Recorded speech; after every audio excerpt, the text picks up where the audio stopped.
नाज़रीन बुलेटिन के अॻिते वधाईंदे मूंखे ख़बर ॾी त सुप्रीम कोर्ट वज़ीर आज़म खे गिलगित बल्तिस्तान में नवनि जजिस खे मुक़रर करण खां रोके छॾियो आहे।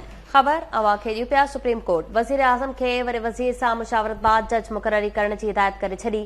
ईंदड़ हुकुम ताईं जजिस जे मुक़ररी न कई वञे। अदालत हुकुम जारी कयो आहे। 1 साल खां केसिस ॿुधणी हेठि आहिनि। वकील जो चवणु आहे त इन हवाले सां मोहलत ॾिनी वञे। ख़बर अवां खे ॾियो पिया सुप्रीम कोर्ट वज़ीर आज़म खे गिलगित बल्तिस्तान में नवनि जजिस खे मुक़रर करण खां रोके छॾियो आहे। बिल्कुल नाज़रीन मूंखे अपडेट कयूं त सुप्रीम कोर्ट वज़ीर आज़म खे वॾे वज़ीर सां मुशावरत बाद जज मुक़ररी करण जी हिदायत करे छॾी आहे। ईंदड़ हुकूमत ताईं जजिस जी मुक़ररी न कई वञे। अदालत हुकुम में ॼाणायो आहे। अवां खे ॿुधो त वफ़ाक जो वकील आहे उन चयो आहे त 1 साल खां केस ॿुधणी हेठि आहे। मोहलत ॾिनी वञे।